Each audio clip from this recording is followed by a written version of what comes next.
Hello, and welcome to the Budget Knitter podcast channel. My name is WSpargurKnits. I'm your host. I'm coming to you from Las Vegas, Nevada, where I live with my 2 dogs and my husband.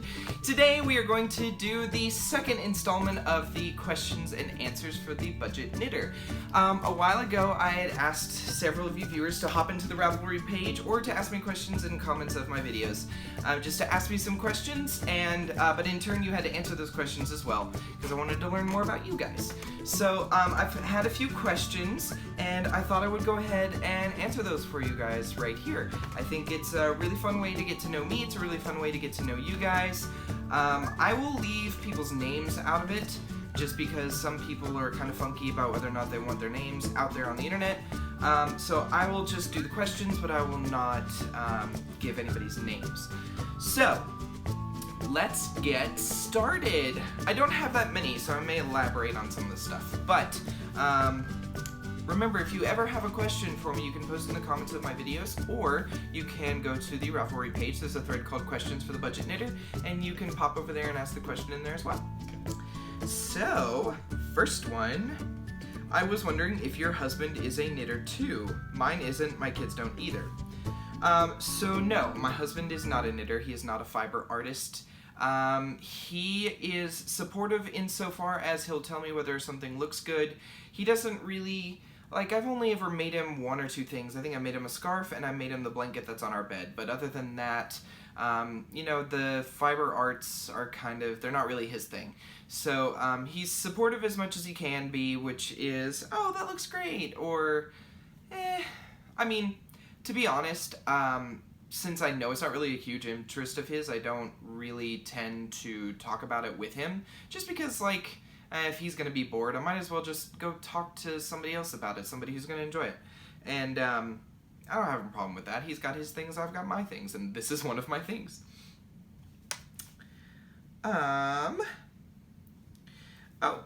So, hello, Will. I enjoy your podcast, though English isn't my native language. Do you speak any other languages? Which ones? I do not. I dabbled in Spanish for a while, and I wish I'd stuck with it a little more. Mainly because living in Las Vegas, we have a lot of Spanish-speaking people, and it makes communication a little bit easier when you're able to communicate with all of the people around you. It just makes life a little bit easier. You never know when you're going to run into somebody who doesn't speak English, and I just wish that I had stuck with Spanish a little more. The only issue with the Spanish I learned and the Spanish that is spoken here is, well, first of all, I never really learned slang, and second of all, the person who was teaching me Spanish, I really kind of got interested in, college. The person who was teaching me Spanish was actually from Spain, so her Spanish was very different than people from, say, Puerto Rico or Mexico or Honduras, any of those places. So, for example, when the Spanish word for thank you is gracias. Here they have the gracias, so they use the C as an S sound, but in Spain the soft C's are lisped, so it's actually gracias, and instead of saying Barcelona, you say Barcelona, and so they lisp those C's, and that's kind of how I learned, so there's a lot of, it doesn't match well with the Spanish speakers here.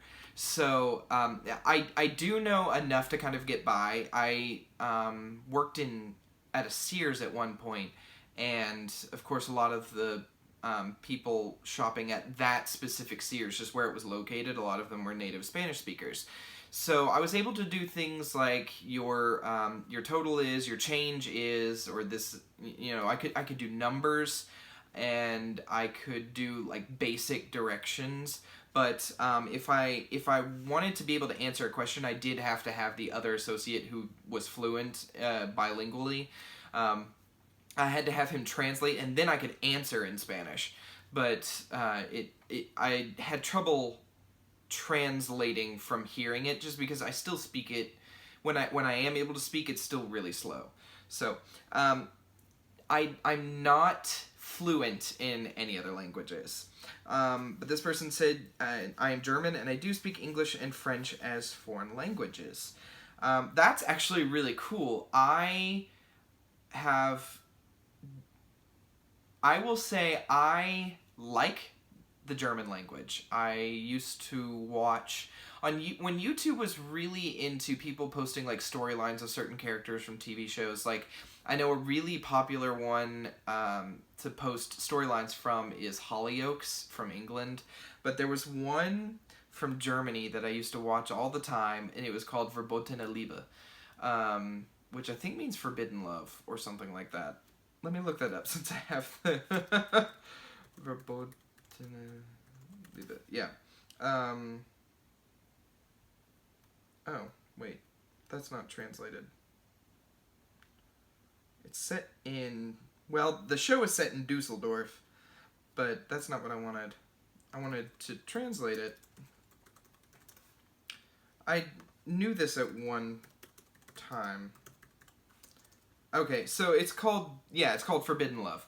So there was a storyline on there between Oliver and Christian and Oliver. Actually, I think they called him Chris and Ollie, but it was Christian and Oliver. It was one of my favorite storylines to watch.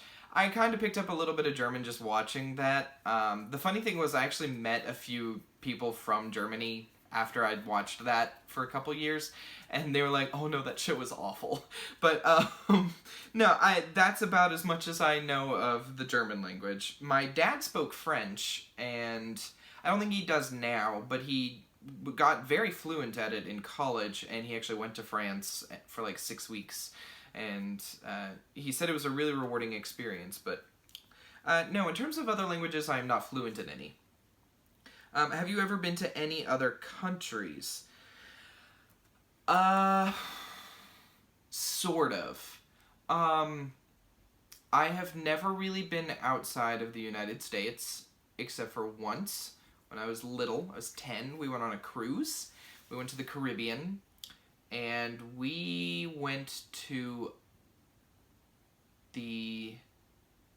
some islands, like St. Martin and St. Thomas, and we went to Aruba. And I think we stopped somewhere else, too. I know we got 19 miles off the coast of Brazil, I think, before we turned around and headed back. So, I mean, I guess in a way I've been to other countries, but not really. I haven't been to Europe. I would love to go to Europe, but I haven't. I've traveled a lot in Europe, and I went to the USA a few times, so that's awesome. I wish I could travel more. I don't have a passport, so that makes things a little harder. I've been meaning to get one, but they are kind of expensive, and I haven't really had a need for one. Financially speaking, I don't see myself making any kind of overseas trip for a while.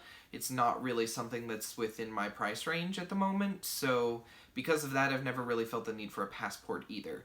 I mean, I guess, you know, Mexico's not too far away. If I wanted to go to, like, Cabo or something like that, it wouldn't be that difficult to do. But, again, vacations are a little out of my price range. Anytime I go on a vacation, it's usually just to go home and see my family, because when I do that, at least a lot of the meals are provided. And board, like housing. So, yeah, vacation is a rare thing for me. So, I haven't done much traveling outside of the country.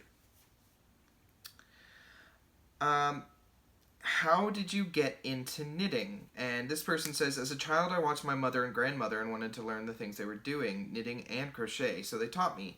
Now I'm almost... you know what, age is fine. Now I'm almost 51 and have knitted for more than 35 years, and I am still learning. So how did I learn to knit? This is actually a really good question. I can't remember if I've talked about it on my podcast before. So I was in college. I think I was 19 years old. I'm 27 now, if that gives you a perspective. I was 19. I was in my friend Elizabeth and our other friend Roma, their apartment. And I think it was raining or storming, or it was late at night, or it was cold, or there was some reason we were indoors doing something. And so I noticed Elizabeth was doing something with 2 metal sticks and some yarn, and I was like, oh, what are you doing? And she said, "Oh, I'm knitting." I'm like, "Oh, I've never heard of that. How do you do it?"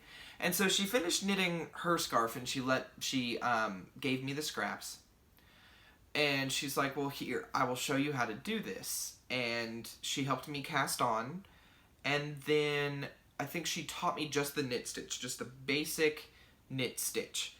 And I think I had maybe 24 stitches. And this was super bulky yarn, like US 13 needles. Yeah, US 13s. They were thick. And I actually still have those needles, believe it or not. They're in a bag down there somewhere. But, yeah, super chunky, kind of like, oh, I don't have any close to me. Never mind.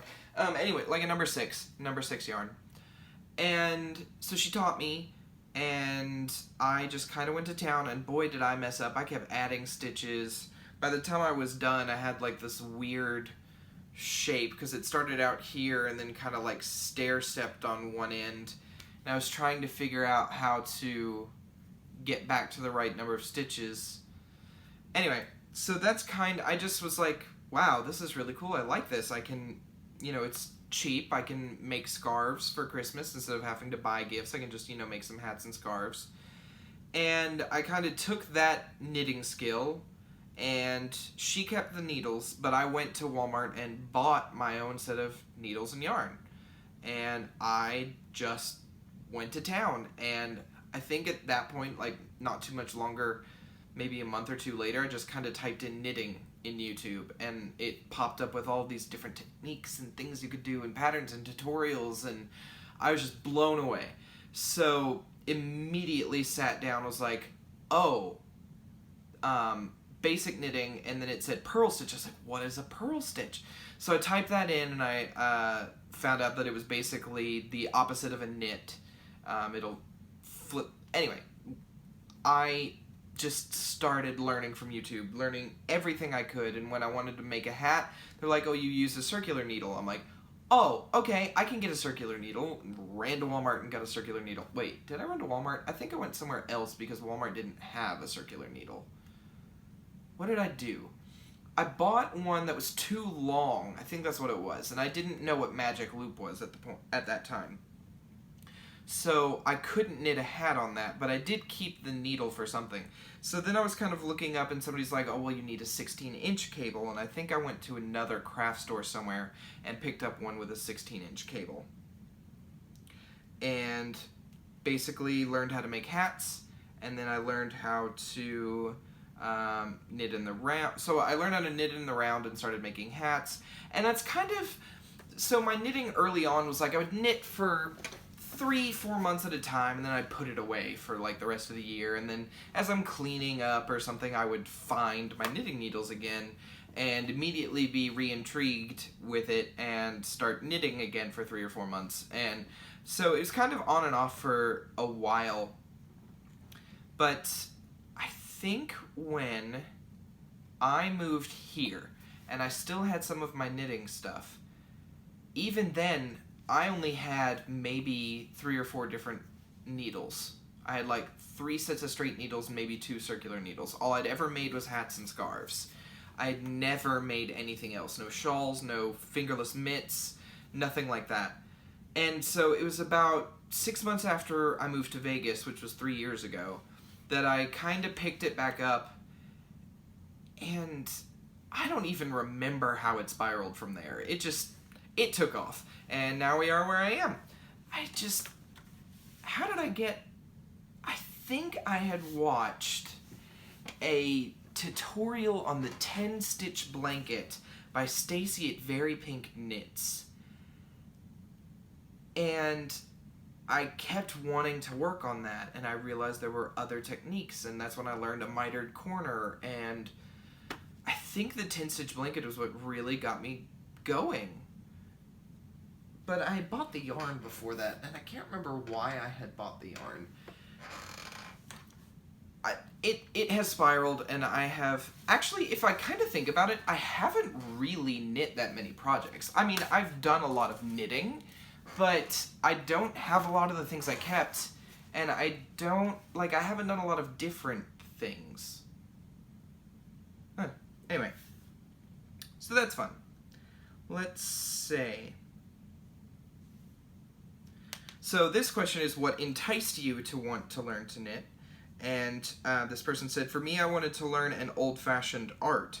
So many things our grandparents did as an everyday thing is becoming outdated and forgotten. I felt I was connecting with the female ancestors in my family. I think what enticed me to want to knit is that I don't know. There was something enticing about learning something new. I just thought it was kind of cool. Just the way, the mechanics of it. But I don't really know what enticed me to keep going. I think my grandmother knit some, but I never actually saw her knit. And she only ever really knit scarves that I know of. I think she said she knit Granddaddy a sweater once, but it didn't fit well. I think. Grandmommy, correct me if I'm wrong. She watches these sometimes. So I can't really remember. I don't really know what enticed me to continue.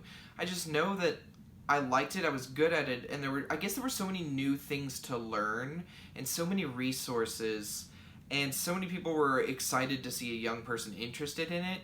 I think it was just kind of one of those things where I just liked doing it, and isn't that kind of just the best way to do something? You enjoy it, so you do it.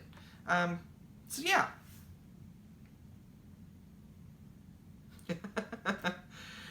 What are your responsibilities around the household, and how do you find time to knit? So let me give their answer first. I have my own business that just means that I work a lot of hours. I'm in charge of pets, meals and grocery shopping, housekeeping, and yard work. During the week, I may get an hour a day to knit because anything I knit much later in the day gets frogged because I'm tired. On the weekends, I have more time, but still I have other hobbies as well, so there's quite a time division. So, my responsibilities around the household. That's a little complicated. I don't have any specific responsibilities. I have specific bills that I pay, and I have specific things that I like to do. In terms of responsibilities, they're really kind of just self-imposed. Like, I prefer things to stay clean if I can. I tend to be the one that washes the dishes. I'm the one that cooks. I'm the one that cleans. I'm the one who walks the dogs and feeds the dogs. I'm the one that makes the bed. I'm the one that does the laundry. Okay, so I guess what I'm getting at is there's no responsibilities, but seeing as how I guess my husband and I aren't really on common ground on living space, which is just something I had to get used to. It's just one of those things you kind of make a sacrifice. But when it gets too much for me, I will clean. So I guess it's not really a responsibility, just more of one of those things where, okay, this has reached a point where I can't be comfortable anymore, so then I'll clean. Dishes when the sink gets full, cleaning when it needs to be done, laundry. Usually I do the laundry on the weekends because I have more time. But, yeah. So I don't really have responsibilities. But finding time to knit. So I knit at work. I have a dedicated night. Thursday nights is usually the night I go to the knit shop. Today is actually Thursday that I'm recording this. I can't go today because my car is in the shop, so I'm borrowing my husband's car, but that means, I gotta be ready to pick him up from work, and we've got other stuff we gotta do. So I can't go tonight. But other than that, my husband and I are on very different schedules, so sometimes he'll be sleeping and I won't be, so I'll knit in the living room or something. Sometimes I'll wake up early and knit. I will find time to knit. I take it places. Sometimes on work or at work we go out into the field, and so I choose not to drive. Or sometimes we all take kind of like a big vehicle and one person will drive, and I will sit in the car and knit because it's usually like 10-15 minutes to the destination, and I can usually talk and knit at the same time. So, I find time to knit. I probably get anywhere between an hour to 3 hours a day to knit.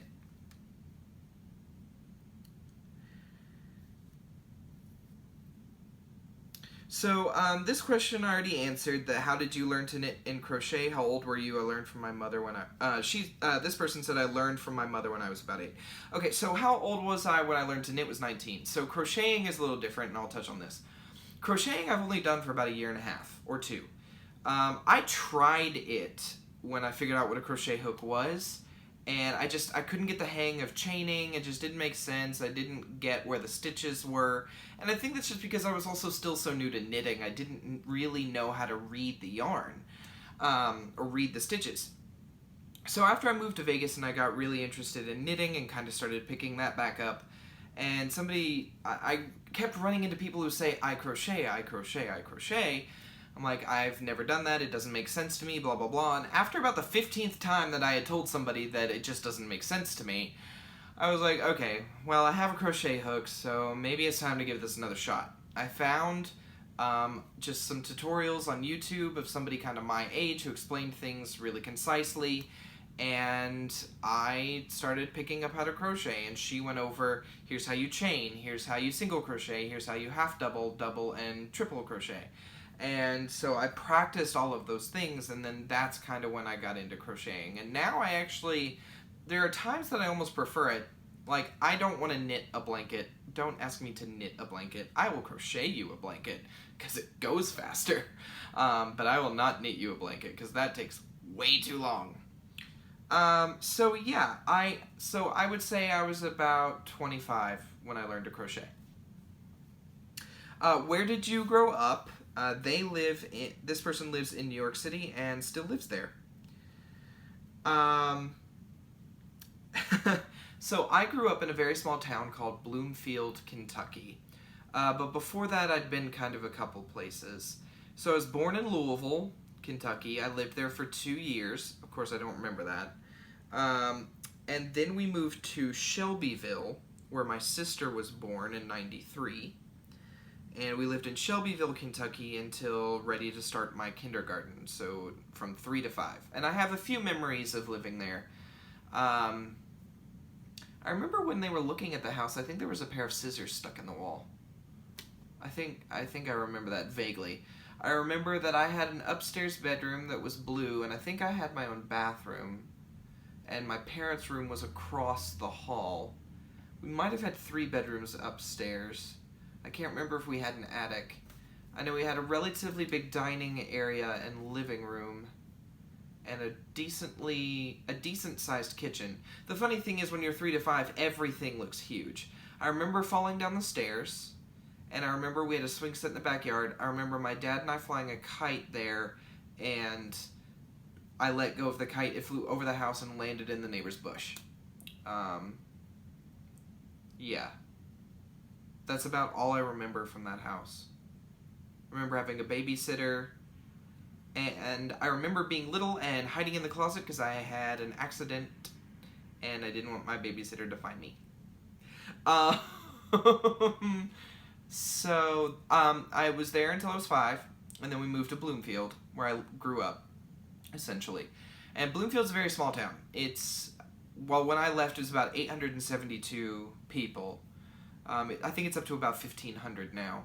But it had 1 stoplight. There were, no major highways. We had the Bluegrass Parkway relatively close, but other than that, very small town. Jerry and Linda Bruckheimer, the movie producer and the author, they lived there. They owned part of the town. Linda managed and owned an antique store in downtown, which is also very small. It was just a really small place, and that's where I grew up. We had an elementary school and a middle school. We had a park where we did Little League, and yeah, it was just kind of one of those places, and I miss it sometimes, but I don't miss how small it was. It was nice growing up, but I'm kind of glad that I'm somewhere bigger. Is your husband a figment of your imagination? I wish. I'm kidding. Sometimes I feel like he could be. We have such different interests. We live together and we spend a lot of time together, but in terms of, doing things outside, it's mainly, shopping when, when we're wanting a little bit of retail therapy, but other than that, he kind of does his thing with his friends. I do my thing with my friends, which is usually to not spend any time with my friends, and I'll stay inside and play video games or knit and watch a movie. So, yeah. She said, sometimes I think you were punking us with your mentions. She said, my husband is real, but he does not knit, but he indulges in my hobby. So I don't.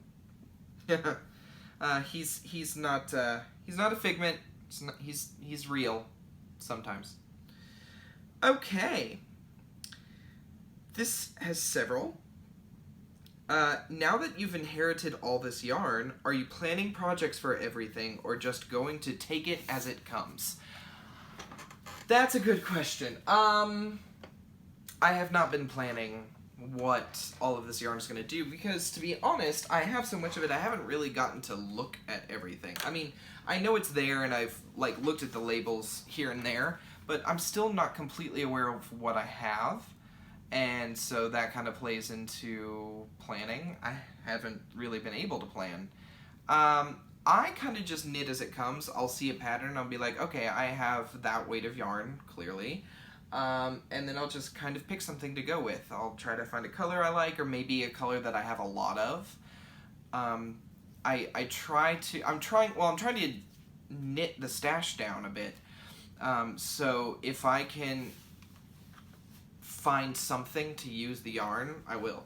I have a lot of single skeins of things, especially in fingering weight, so that tends to become socks or something like that, or it gets combined with something else into a fingering weight shawl.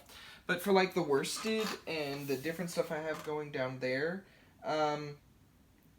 that's a little harder because, again, it's Vegas. I'm not going to use worsted weight as often here. So that's probably, a lot of the worsted weight is probably going to get turned into blankets that I can give to people. So her answer to that question was, I've never come into a substantial amount of yarn, but I definitely buy yarn with projects in mind. I will only go to the yarn store if I need something for a project. I might pick up an extra skein or two of fingering weight, but those are easy to use up. Oh, I guess that answered her second question as well, which is, when you buy yarn, do you always have a project in mind, or do you impulse buy? I impulse buy. Oh my god. It's bad. I am such an impulse buyer. I see it, I love it, I buy it. I have no idea what I'm going to use it for, but I will find something. But I haven't bought yarn in a while. That's a lie. I did buy some yarn. I was at Goodwill yesterday, and they actually had a massive tub full of yarn, and they actually had some really old fingering weight wool. So it was $1.99 for 4 50-gram things. So I bought some of that. But that's mostly because I was just kind of interested in how it's holding up after so many years. But again, impulse buy. It was an impulse buy. I am such a bad impulse buyer when it comes to yarn. I have had to I actually have to stay out of big name box stores so that I don't buy yarn. It's very difficult for me to go into a store and not buy yarn. Personally, how did you find your way to Vegas? Where are you from originally, and why did you end up in Vegas? Okay, so I told you where I'm from, which is Bloomfield, Kentucky. How did I end up in Vegas? So I was in school at Murray State University in Murray, Kentucky, which is very, very western Kentucky. It's the west side of Land Between the Lakes. It's very close. It's maybe somewhere between 50 and 80 miles from where the Mississippi meets the Ohio. It's right at the very tip. And I was going to school there, and Lee and I had already met at that point. We were living together, and I had graduated school. I'd graduated college in 2014. The end of 2014, I had a December graduation. So I graduated in December of 2014, and we were trying to think kind of that next semester, the spring into the summer, thinking about, well, do I want to stay in Murray? Do I want to go somewhere else? Do I want to move back home and try to do something there? And I had a few different plans in mind. And it just seemed like everything I wanted to do, nobody wanted to help. And I get that you gotta let people pave their own way and make their mistakes and learn their lessons, and I get that, but it was kind of like I wanted to move back home to be closer to my family and to enjoy everything that I had grown up with, and everybody seemed really against it. At least that's the way I perceived it. That may not be true, but it seemed really like everyone's like, oh, you want to move back home? Okay. And I think Lee and I had both become frustrated because we didn't really know, if we did go back, how well that would be received. And long story short, Lee's grandmother lives out here. She had offered us a room, and we were just like, okay, let's go. Like, I think mid-July or maybe end of June, we were like, we're gonna move to Vegas. And at the end of July, we moved. It was a quick thing. Didn't put a whole lot of thought into it. Just kind of one of those where Lee eventually wanted to end up in LA because, acting is kind of where he wants to be. But LA was just kind of out of the picture at the time. At least with Vegas, we would be close, but, we would have somewhere to kind of live rent-free for a little bit, kind of get our feet on the ground. So that's how we ended up here, and it remains to be seen if we'll stay here. He loves it. I don't. It's not that I don't, I've got a good life, I've got a good job, I've got great hobbies and great friends. I just hate this heat. I absolutely hate this heat. And it's just not something I want to be in for the rest of my life. And I would rather live somewhere colder. Like, I'd love to live maybe in, like, Colorado or something. I think that would be beautiful. But, it is what it is. We are where we are. And I don't hate it. I just wish it was colder. So her answer, I moved to San Diego because my husband got accepted to a PhD program at UCSD, and we both love Southern California. So, that's awesome. I wish I had more of a reason to be out here, but I'm really happy with what has come from living here. I think I've only been here for 3 years, and I've had like 4 jobs since living here. So, that's a pretty big deal. And in about a month, I will have been at my second job, or this job, for a year. So until the previous job, I had never been at a job for more than like 9 months.